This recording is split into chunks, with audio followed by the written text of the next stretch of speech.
नमस्कार, मैं अंजना और आप देख रहे हैं 24 टुडे न्यूज। आइए रुक करते हैं इस वक्त की बड़ी खबर पर। जीरो टॉलरेंस दावा झूठा, अपराधी के साथ मंच साझा कर रहे प्रदेश के मुख्यमंत्री योगी जी। विजमा यादव, पूर्व विधायक स्वर्गीय जवाहर यादव उर्फ पंडित की 30वीं पुण्यतिथि पर आयोजित कार्यक्रम में लगाया आरोप।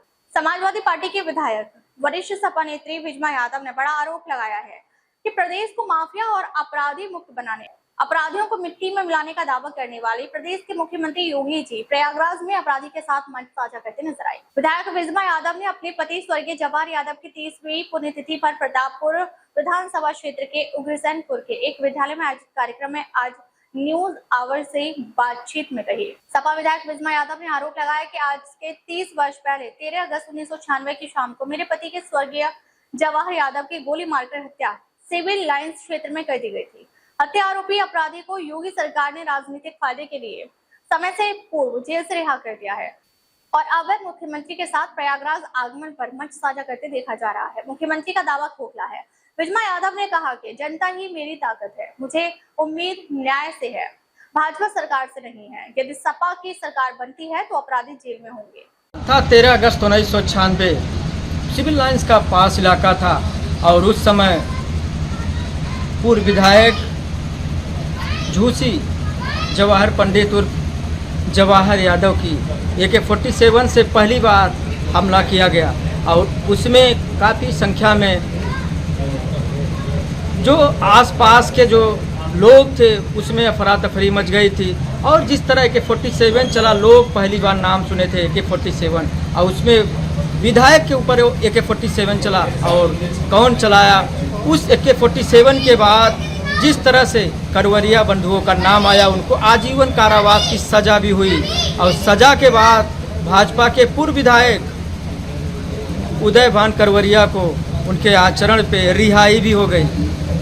अब उसी केस में जवाहर पंडित हत्याकांड में आज उनकी पुण्यतिथि है। उनकी पत्नी भावुकता में आज यहाँ पे है हमारे साथ बात करने के लिए।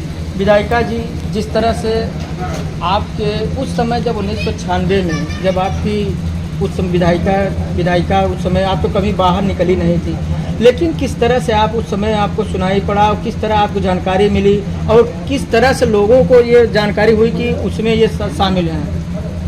मैंने जिस समय घटना हुई मुझे उसके आधे घंटे पहले फ़ोन किया तो मैं घर में थी, उनको जाना था कहीं बाहर।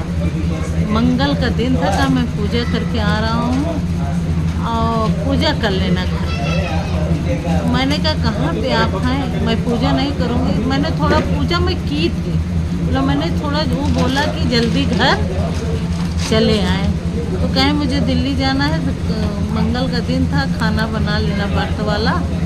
मैंने कहा पहले आइए आप पूजा करिए तब मैं खाना बनाऊंगी। क्या व्रत भी रहते? मंगल व्रत बहुत पुजारी थे, लगभग 2 घंटे 3 घंटे सुबह शाम पूजा करते। मैं बना रही थी, उस समय टेलीफोन था घर पे। टेलीफोन पे आया, कहें भैया पहुँचे। मैंने कहा कि तब तक फिर फ़ोन आ गया। 5 मिनट में फ़ोन किया, मुझे इतना कह रहे कि भैया के गोली। मैं कैसे थी का मैं ये नहीं निकली बाहर, कैसे पहुँची कैसे नहीं पहुँची, मैं मुझे इतना। फिर वो सुबह पोस्टमार्टम में गए। आज मुझे वही दिन, अभी आज के दिन मुझे वही याद आ रहा। मेरे बच्चे इतने छोटे थे, बड़ी बेटी 5 साल की, बेटा 2.5-3 साल, छोटी बेटी 7-8 महीने की। 30 साल का दिन हो गया। कैसे मैंने संघर्ष किया, बच्चों का पाला। बच्चों मेरे छोटे छोटे थे। मैंने इतनी घर में भी संघर्ष, बाहर भी संघर्ष, अदालत में संघर्ष। मैं ये कमज़ोर नहीं समझी थी अपने के। मैंने कहा कभी में कभी मुझे न्यायालय से न्याय मिलेगा। मुझे उम्मीद रहती थी कि सरकार से नहीं मिलेगी तो मुझे न्यायालय से ज़रूर मिलेगा। आज नहीं मिलेगा, चाहे 10 साल बाद मिलेगा। इससे कि पहली बार है जो इलाहाबाद में AK-47 चलाई गई, 3 जान गया। 18 साल बाद जेल गए, नामजद मुलजिम बने। उसके बाद 18 साल बाद जेल गए, जेल के बाद 10 साल बाद उनको सजा जीवन हुआ। आई सरकार इस समय कोर्ट नहीं छोड़ा, ना हाई कोर्ट छोड़ा, ना सुप्रीम कोर्ट छोड़ा, सरकार छोड़ा। इतना अच्छा चरित्र हो गया। AK-47 चलाने वाले कितनी अच्छी चरित्र हो जाए, आजीवन सजा रहे और उसको सरकार छोड़ दे। मुख्यमंत्री जो कहते हैं जीरो टॉलरेंस, अब माफिया सब आप भी बताइए कहाँ है माफिया? एक माफिया तो मंच पे साथ में साझा करता है, एक को मट्टी में मिला रहे हैं। क्या कहाँ है? जात बिरादरी देख करके अब देखने को तो यही मिल रहा ना, मुझे तो यही मिल रहा। मैंने विधानसभा में, आपको भी जानकारी हुई होगी, मैंने विधानसभा में उठाया, मैं विधानसभा में मुख्यमंत्री जी के सामने न्याय मांगा और मुझे उम्मीद थी कि मुख्यमंत्री जी मुझे न्याय देंगे, लेकिन अभी तक सरकार न्याय नहीं दी। अब मुझे उम्मीद है कि समाजवादी पार्टी की सरकार आएगी तो मुझे न्याय मिलेगा और मुझे फिर न्यायालय से न्याय मिलेगा। न्यायालय पे आपको अभी भी भरोसा है? न्यायालय पे मुझे आज भी भरोसा है, कल भी रहेगा। अभी जहाँ तक मुझे ज़रूरत पड़ेगा मैं खटखटाऊंगी। तो आपको जनता ने तो आपको बहुत दुलारा प्यार भी दिया, आशीर्वाद भी दिया, लगातार कई बार आप विधायक रहे। जनता तो मेरे साथ है ना, अजंता के साथ मैं हूँ। आज मेरी जनता मेरे साथ ना होती, चाहे फूलपुर रहा हो चाहे प्रतापपुर रहा हो, तो मुझे एक बार मेरे पति जी बने और 4 बार मैं बनी। ये जो देन मैंने बना जो उत्तर प्रदेश के विधानसभा में, ये मेरे जनता के देन है, ये मेरी जनता का आशीर्वाद है। आज हम सरकार में नहीं, कहते बहुत विकास हुआ, गाँव से विकास हो रहा। गांव में देखिए कहीं भी कोई सड़क नहीं है, ऐसे पूरे गठुना तक पानी भरा है। विकास तो ये नहीं देखना चाहिए किस पार्टी के विधायकों का, एक नज़र देखना चाहिए। जो हैंडपम्प मिलता था वो भी बंद हो गया, जल निगम में जो रोडें बनी थी वो भी उखड़ गई, PWD से एक रोड नहीं बन रही है। कहाँ विकास हो रहा है? कोई विकास नहीं हो रहा है, ये तो कागजों में विकास हुआ तो है। आज उनकी पुण्यतिथि पे आप क्या कहना चाह रहे हैं? आज मैं कहना चाहती हूँ कि आज मेरे पति जी का आज 30 साल हो गया।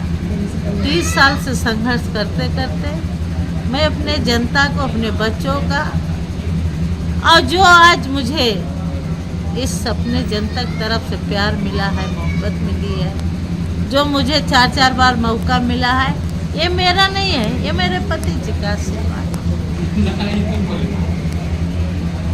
मैं कहना चाहती हूँ सरकार से एक नज़रिया देखें, और जब तक उत्तर प्रदेश के हर विधानसभा में अब जनता अंगड़ाई ले लिया है कि 2027 में समाजवादी की सरकार बनेगी, तब रोजगार मिलेगा, नौकरी मिलेगा, सब बेटियों को सम्मान बचेगा, खाद मिलेगा, पानी मिलेगा, दवाई मिलेगा। मैं ये कहना चाहती हूँ कि 2027 में ये सरकार बदलना चाहिए।